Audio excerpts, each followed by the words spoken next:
I was born November the 1st, 1940. So in a month from now, I will be 85 years young. And so the first thing that I remember of the war was when I was about three and a half years old. My parents were married in 1938. They were in love.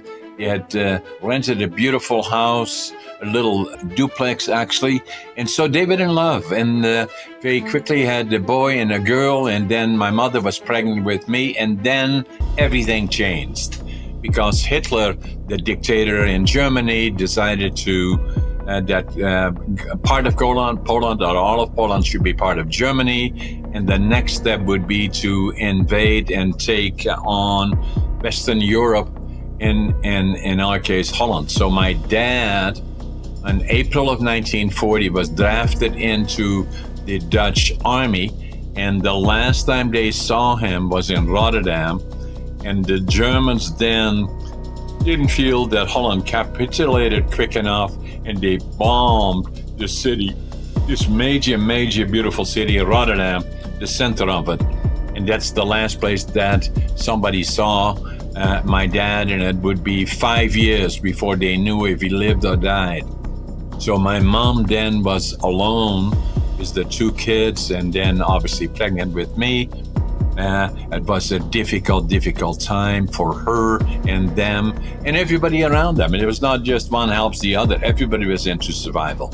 First that I remember when I was 3.5 years old, was the Allied forces that started bombing the war infrastructure from the Germans. And I was born in northeastern Holland, in the extreme northeast, about 10-15 minutes from the German border. So a lot of the air traffic went over our houses and our cities. And I remember hundreds of planes in the air, daytime, nighttime, a sound that is still with me, will never hear again. Hundreds, 200, 300 planes.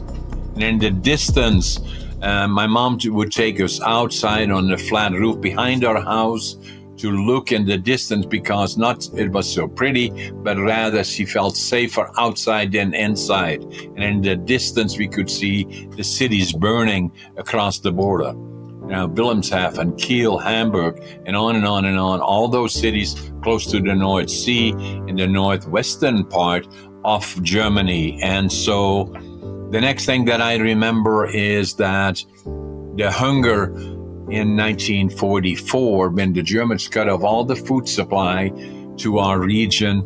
And I remember even now, 80 years or more than 80 years later, I can still feel the feeling of hunger.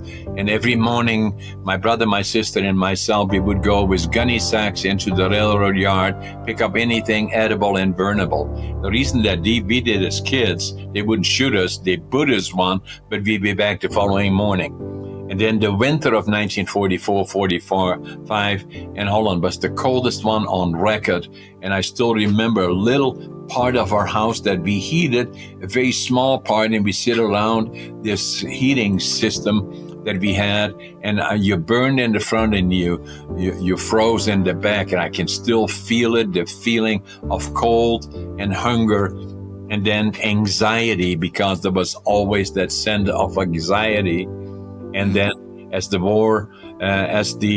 Allied forces landed in Normandy and made the way, the Americans, the Canadians in the UK, as they landed in Normandy and made their way to free Europe, is that the Canadians went north through France, Belgium, the west side of Holland, and then they landed in June of 1944, and as they made the way at great cost of lives, obviously, along the way, when they came closer to northern Holland, again, visualize Holland, close to the German border, the Germans had nothing left, and they would blow up all the bridges behind them to try to get back to Germany and slow down the Allied forces. And so I remember April the 12th, 1945, we were liberated by the Canadian Army, and it made such an impression on me. They were probably 150 feet behind us was a little schoolyard. There were about 25 Canadians from the Canadian Red Cross were there, and every morning we would go down there and they would feed us with bread with butter and cheese, and the butter and cheese was big. It was paradise, and we called everybody Johnny. Obviously, we didn't speak the language, but we did, really. And it made such an impression that I knew when I grew up, I would go to the land of my heroes, Canada. And during that point of the liberation, we saw far too much that we should not have seen. Dead bodies, I still can see visually, carts with legs and arms hanging out of the side. Several people being shot right around our house area where there was a bridge that was blown up, and things got very, very rough. And so PTSD is still very much part of my life. A child, I got counseling for that actually in my 50s. I had no idea what it was, but the little boy that lived then in 1945 and saw too much was still very much part of me. And the counseling helped me, very emotional actually.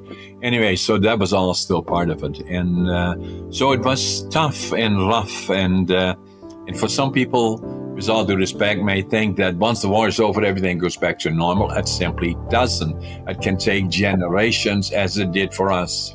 My dad did come back, after the liberation of Holland, but life was never the same again, and he was never the same again. Being affected by PTSD, alcohol became a part of it, and we cared about each other a lot, obviously, but it was very, very difficult.